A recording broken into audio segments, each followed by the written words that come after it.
Guys இன்னைக்கு நாங்கள் practice இல்லை கைஸ் பிரமிடு ப்ராக்டிஸ் பண்ணோம்ல அதை வந்து எக்ஸிக்யூட் பண்ண போகிறோம். இன்றைக்கி ஸ்டேஜில் தான் பெர்ஃபார்ம் பண்ண முடியல. ஸோ இன்றைக்கி நாங்கள் இங்கே எக்ஸிக்யூட் பண்ணி உங்களுக்காண்டி வீடியோ எடுக்க போகிறோம் கைஸ். இவங்க தான் பேச போகிறாங்க. தேர்ட் இயர் சீனியர் முடிச்சுட்டு போகிறாங்களாம். அதனால் காலேஜை பற்றி ஃபீட்பேக் சொல்ல போகிறாங்க. அதையும் வேணால் நான் போட்டுமா வேணாமான்னு கமெண்ட் பண்ணுங்க கைஸ். செம்ம ஃபன்னியாக இருக்கும் கைஸ். இன்னைக்கு நான் போட்டிருக்க டிஷர்ட் வந்து 50 ரூபா தான். பாருங்கள், செம்ம லுக்காக தெரியுது கைஸ். எல்லாம் சிரிக்கிறாங்க என்னைய பார்த்து. வந்து இருங்க ஃபர்ஸ்ட்ல நான் இப்போ பேசுங்க. இப்போ வந்து நந்தினி பேசும்போது நம்ம என்னன்னு கேட்போம். வாங்க சொல்லுங்க மேடம். கைஸ் இப்போ நான் கேமரா ஆன் பண்ணி போவாங்க என்னென்ன ஃபேஸ் ரியாக்ஷன்லாம் பண்ணுவாங்கன்னு பாருங்களேன். இப்போ வாங்க வீடியோ எடுக்கலாம். ஹாய், நான் தான் உங்கள் கனிமொழி. வீடியோ கொடுங்க.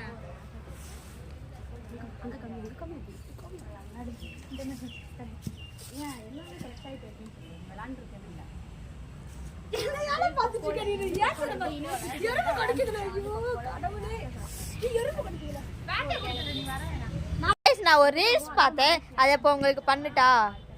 இங்கே பாங்க, இதுதான் எங்கள் காலேஜு, இதுதான் எங்கள் மரம், இதுதான் எங்கள் சீனியர் கொக்கோ அக்கா, இதுதான் எங்கள் சாரோட வண்டி, அதுதான் எங்கள் பிடி ரூம். இப்போ எல்லாம் கொக்கோ விட்டு கிரிக்கெட் விளாட்றாங்க. இன்னும் கொஞ்ச நேரத்தில் நாங்கள் பிரமிட் பண்ணிடுவோம் கைஸ்.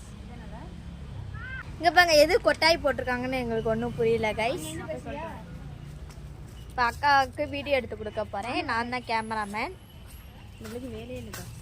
கைஸ். நான் இப்போ அந்த அக்காவை இன்டர்வியூ எடுக்க போகிறேன். இந்த புள்ள என்ன இன்டர்வியூ எடுக்க போகுதுன்னே தெரியல கைஸ். என்ன இன்டர்வியூ எடுக்க போறீங்க மேடம்? உங்கள் நேம் என்ன? இப்போ என்னன்னா, இப்போ எங்களுக்கு வந்து போர் அடிக்குது. இன்னும் பிள்ளைங்க வரல நாங்கள் வீடியோ பண்ணி போடுறதுக்கு. அதுக்குள்ளே அது ஏதோ பண்ணுறேன்னு சொல்லிட்டு அது தனியாக போயிடுச்சு. அதனால போர் அடிக்கனால இப்போ எண்ணெய் போட்டு அது வதக்குது. அடுத்து இப்போ போயிட்டு கனிமொழி அக்காட்ட அந்த கொஸ்டின் அதை கேட்க சொல்லுங்கள். கேட்காது அக்கா, இங்கே வாங்கக்கா. கேட்குறேங்க. எங்கள் பெரிய அக்கா வராங்க. ஏய் இரு அக்கா, உங்களை இன்டர்வியூ பண்ண போகிறேன். நான் தான் பெரிய அக்கா.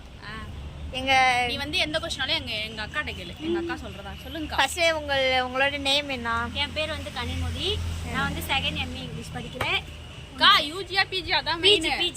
பிஜி அக்கா. எங்கள் இதுலேயே இவங்க தான் வெயிட்டான ஆள். இதை விட பெரிய விஷயம் தெரியுமா? அக்காலாம் சிட்டு அப்படியே வச்சுக்கோங்க. I am jolly character. எதுக்காக அந்த காலேஜ் வந்து சேர்ந்தீங்க? நான் வந்து யூஜி வந்து சிதம்பரம் பிள்ளை காலேஜ் படித்தேன். அங்கே ஸ்போர்ட்ஸ் இல்லை. சரி, ஆண்டான் காலேஜில் ஸ்போர்ட்ஸ் இருக்குமே நினச்சி அங்கே வந்து இங்கே வந்து சேர்ந்தேன். ஏதோ சரி யூனிவர்சிட்டி மேட்ச்லையாவது விளாட்லாம் அப்படின்னு நினச்சேன்.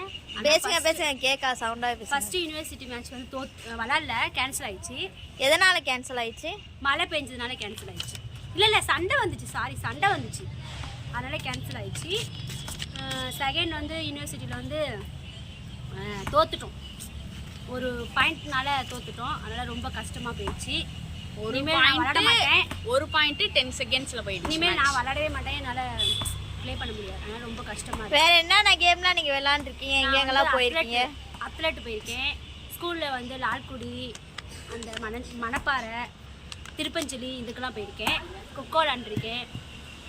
இப்போ ஸ்கூலோட முடிஞ்சிச்சு. காலேஜில் வந்து என்னன்னா நீங்கள் அச்சீவ் காலேஜில் சொல்கிறேன்ல 3 வருஷம் வேஸ்ட்டு. காலேஜ் வந்து வேறு என்னமோ ஒரு கேமில் நான் உங்களை பார்த்த மாதிரி இருக்கு. எந்த கேமு? கபடியா? தெரியலையே. கபடி விளாடி ராமநாதபுரத்தில் போயிட்டு கூட. லங்காடி. ஆமாம், நேஷ்னல் லங்காடியில் செலக்ட் ஆனோம் நாங்கள். அங்கே போனோம். ஆனால் அது இன்டர்நேஷனல் நல்லா தான். கீர்த்தி ஷூ இல்லாமல் நல்லா விளாண்டேன். ஷூ போட்டு என்னால் விளாட முடியல. அதனால தோத்துட்டோம். ஏன் உங்களால ஷூ போட்டு விளையாட முடியல? என்னன்னு தெரியல. ஷூ இல்லாமல் என்னால் விளாட முடியும். ஆனால் ஷூ போட்டு என்னால் அந்த கம்ஃபர்டபுளாக இல்லை, அன்கம்ஃபர்டபுளாக இருந்துச்சு. அதனால நாங்கள் தோத்துட்டோம். அதனால ஃபீலிங்காக இருந்துச்சு. நான் அழுதுட்டேன். சாப்பிட்டீங்களா? சாப்பிட்டேன். இப்பதான் தயிர் சாதம். சரி, நாளைக்கு ஏதோ மேரேஜ் ஃபங்க்ஷன் சொல்லிட்டு என்னாச்சு? எல்லாத்தையும் கூப்பிட்டுருக்கேன். எல்லாரும் வருவோம். அப்புறம் எங்க தாத்தா வந்து இறந்து போயிட்டாங்க. மறுபடியும் கீர்த்தி गाइस தாத்தா செத்து போயிட்டாருன்னு எல்லாம் போவாங்க. தாத்தா இல்ல எனக்கு காலைல தான் எனக்கு தெரிஞ்சிச்சு, எனக்கு ரொம்ப கஷ்டமா போயிடுச்சு. கஷ்டமா போச்சு, எல்லாம் ஓடி இருக்கணும். தாத்தா செத்து போயிட்டாரு. ஏய் கூட இங்க கூட நம்ம ஆளு கிரிக்கெட்ல ஆடிட்டு இருக்கான். கிரிக்கெட் விளாட்ல, எனக்கு கஷ்டமா இருந்துச்சு. அப்புறம் என்ன பண்ண முடியும், கல்யாணம் வேற வச்சிருக்கோம், சந்தோஷமா தானே இருக்கணும். தாத்தாக்கு வந்து 115 வயசாயிடுச்சு. இருந்தாலும் guys, கொஞ்சம் கண்ணீர் எனக்கு இருக்கு. ஜீசஸ் மேல ஆணையா இருக்கு. இந்த மூஞ்சில பாருங்க, ஒரு கடவுள் மேல ஆணையா வருத்தம் இருக்கு. அள்ளி விட்டுட்டு இருக்காங்க. இவங்க தான் என்னோட சிஸ்டர். Hi hi hi. நீங்க யாருங்க? இவங்க தான் பிக்க சீனியர்.